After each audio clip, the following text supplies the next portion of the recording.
मैं मंच पर आमंत्रित करूंगा हमारे केंद्रीय मंत्री आदरणीय गजेंद्र सिंह जी शेखावत से कि वो पधारे और हम सबको जोशीला एक बार उद्बोधन दें। बोलो जय जय श्री राम,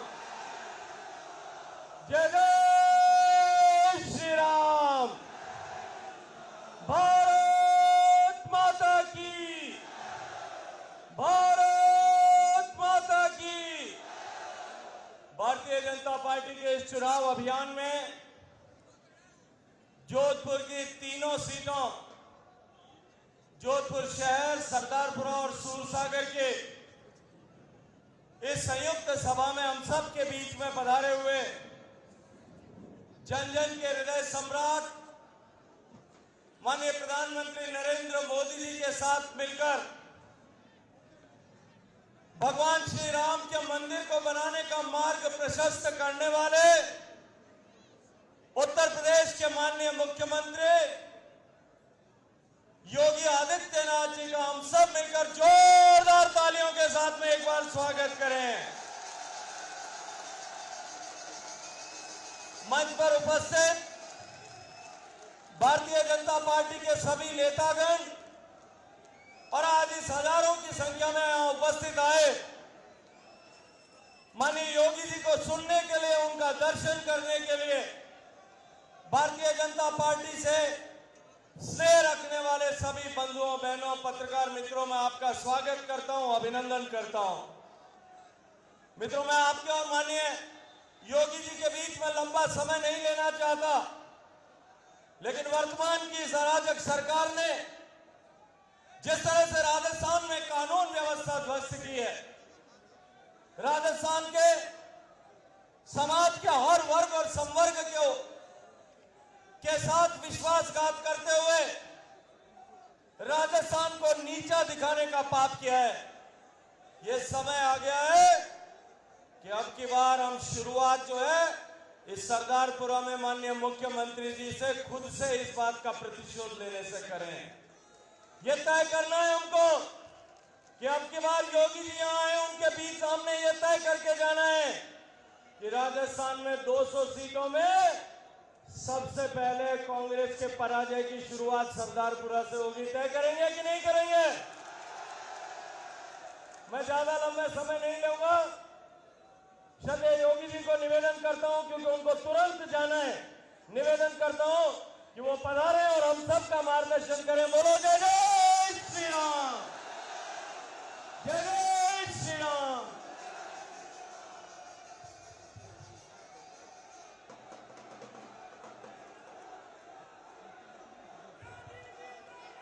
भारत माता की, भारत माता की, चामुंडा माता की, चामुंडा माता की, तेजाजी महाराज की, तेजाजी महाराज की, गुरु जम्बेश्वर महाराज की, गुरु जम्बेश्वर महादेव की, यादे माता की, लक्ष्मी दास जी की, नकोड़ा भैरव नाथ की, भारत माता की। वंदे वंदे वंदे। आज की चुनावी सभा में यहां पर उपस्थित केंद्रीय जल शक्ति मंत्री और राजस्थान के ही माटी के सपूत परम सम्माननीय श्री गजेंद्र सिंह शेखावत जी, राज्यसभा के माननीय सांसद श्री राजेंद्र गहलोत जी, माननीय सांसद उत्तराखंड अल्मोड़ा श्री अजय टम्टा जी, भारतीय जनता पार्टी के जिला के अध्यक्ष श्री देवेंद्र सालेटा जी, महापौर नगर निगम दक्षिण सुश्री बनिता सेठ जी, भारतीय जनता पार्टी के प्रत्याशीगण प्रोफेसर महेंद्र सिंह राठौर जी, श्री देवेंद्र जोशी जी, श्री अतुल भसानी जी, पूर्व महापौर श्री रामेश्वर रदीश जी, पूर्व प्रदेश अध्यक्ष उपाध्यक्ष श्री प्रसन्न मेहता जी, भारतीय जनता पार्टी के सभी पदाधिकारीगण और भारी संख्या में जोधपुर के मेरे उपस्थित भाइयों और बहनों, मैं इस धरा को नमन करता हूं जिस धरा ने विदेशी आक्रांताओं को नाकों चने चबाने के लिए मजबूर करते हुए अपने शौर्य और पराक्रम का परिचय इस देश में हमेशा दिया है। भाइयों बहनों, वीर दुर्गादास राठौर का नाम भारत के उन महान वीरों में हमेशा स्वर्णाक्षरों में लिखा जाता है जिन्होंने विदेशी हुकूमत से हमेशा लोहा लेते हुए न केवल मातृभूमि के प्रति बल्कि स्वामी भक्ति कैसे होनी चाहिए इसका एक उदाहरण दिया और जोधपुर का नाम वापस कराने में भी इस महान योद्धा का अप्रतिम योगदान है। मैंने नमन करते हुए, इस धरा को नमन करते हुए आप सबका हृदय से अभिनंदन करता हूं, स्वागत करता हूं। भाइयों बहनों, मुझे पिछले कुछ दिनों से राजस्थान के विभिन्न विधानसभा क्षेत्रों में जाने का अवसर प्राप्त हुआ है और जब मैं राजस्थान के अंदर जहां भी जा रहा हूं, मुझे देख करके आश्चर्य हो रहा है कि राजस्थान में किस प्रकार की दुर्व्यवस्था की स्थिति है। हर एक ओर लोगों में असुरक्षा का वातावरण, अराजकता और ऐसे लगता है जैसे सरकार न होकर के कोई माफियागिरी पूरे राज्य के अंदर संचालित हो रही हो। भाइयों बहनों, 5 वर्ष राजस्थान के वास्तव में अगर राजस्थान के इतिहास को अगर आप देखेंगे, जिस राजस्थान का अपना एक गौरवशाली इतिहास रहा है, शौर्य पराक्रम के लिए, भक्ति और शक्ति के लिए, कला और अपनी कलाकृतियों के लिए इस राजस्थान की अपनी एक पहचान थी। आज वह राजस्थान करा रहा है, एक वेदना है और वह वेदना किसी और ने नहीं दी।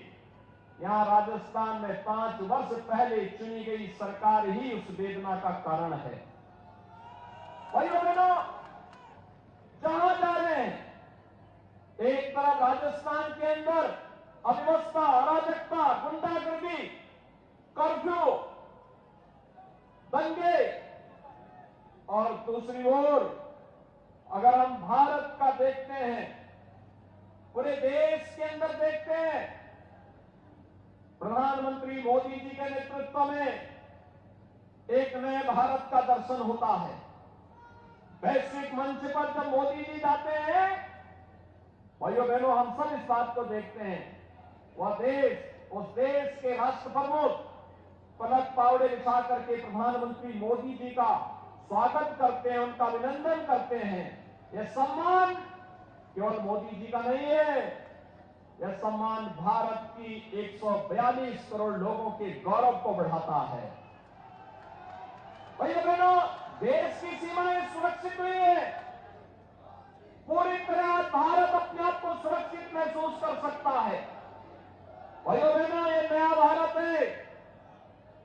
2014 के पहले जो घुसपैठ होती थी, जो आतंकी वारदात होती थी, ये पूरी तरह बंद हुआ है। 2014 के बाद आप देख रहे होंगे, ये नया भारत किसी को छेड़ता नहीं है, लेकिन अगर कोई छेड़ी देता है तो उसको छोड़ता भी नहीं है। ये नया भारत है और इस नए भारत को हम सब महसूस कर रहे हैं। भाइयों बहनों, कांग्रेस ने समस्या दी, मोदी जी के नेतृत्व में नए भारत ने समाधान दिया।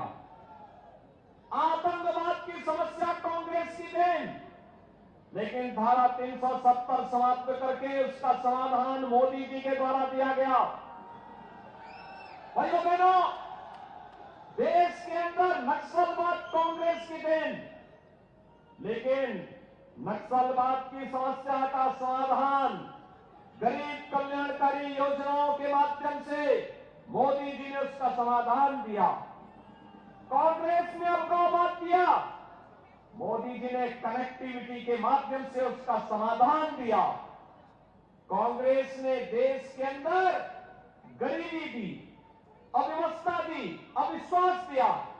मोदी जी ने देश के अंदर सभी लोगों को समान सुविधा का अधिकार देकर के हर व्यक्ति के सम्मान की रक्षा की। तुष्टीकरण के नाम पर कांग्रेस ने जिस प्रकार की व्यवस्था फैलाई थी, हमें आश्चर्य होता है। 2014 के पहले कांग्रेस की सरकारें एक ही बात तो करती थी, एक ही बात कहती थी कि देश के संसाधनों पर पहला अधिकार मुसलमानों का।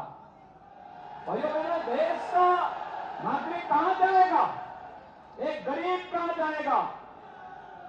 एक अनुसूचित जाति का व्यक्ति कहां जाएगा? हमारा वनवासी आदिवासी कहां जाएगा?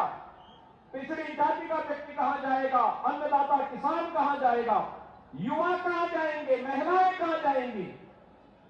और भाइयों बहनों, एक तरफ अभी आपने देखा होगा मातृशक्ति वंदन अधिनियम के माध्यम से आदि आबादी को सम्मान देने का काम, दूसरी ओर 3 तलाक पर हमेशा के लिए ताला लगाने का काम भी ये प्रधानमंत्री मोदी जी के नेतृत्व में हुआ। गरीबों के कल्याण के लिए चलने वाली योजनाएं किस रूप में प्रभावी ढंग से लागू हो रही है? कोई सोचता था 12 करोड़ गरीबों के शौचालय बनाए गए 9 वर्ष में? एक आम कांग्रेस भी 55 वर्ष के शासनकाल में कर सकती थी।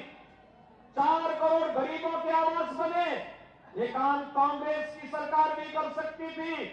और इसी माटी के सपूत केंद्रीय जल शक्ति मंत्री ने 7 करोड़ परिवारों को हर घर नल के माध्यम से शुद्ध आरओ का पानी पहुंचाने का काम देश के अंदर किया है। भाइयों बहनों, एक और चाहे वह उज्ज्वला योजना में 9 करोड़ 60 लाख परिवारों को फ्री में रसोई गैस के कनेक्शन की बात हो या सौभाग्य योजना में बिजली का कनेक्शन देने की बात, ये सभी कार्य बिना भेदभाव के हुए, क्योंकि मोदी जी ने कहा हम जाति मत और मजहब के आधार पर नहीं, हम इस देश के अंदर गांव के लिए, गरीब के लिए, किसान के लिए, नौजवान के लिए, महिलाओं के लिए, समाज के सभी तबके के लिए कार्य करेंगे। और इसके लिए उन्होंने नारा दिया, सबका साथ, सबका समग्र सोच है विकास की, और सबकी सबका साथ लेकर के कैसे योजनाओं का लाभ देना है। 100 से अधिक लोक कल्याणकारी, गरीब कल्याणकारी योजनाएं इसके उदाहरण है।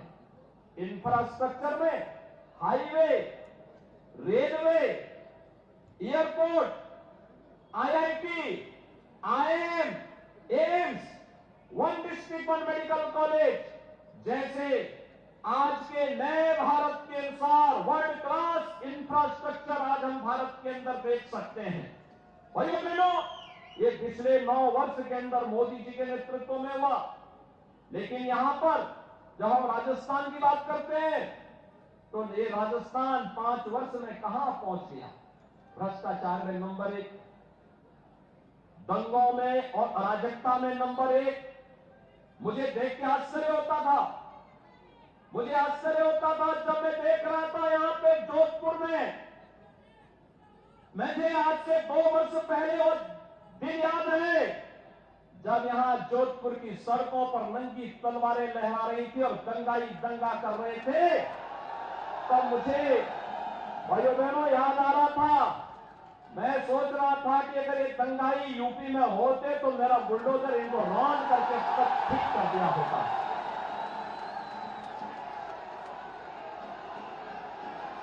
आप आश्चर्य करेंगे,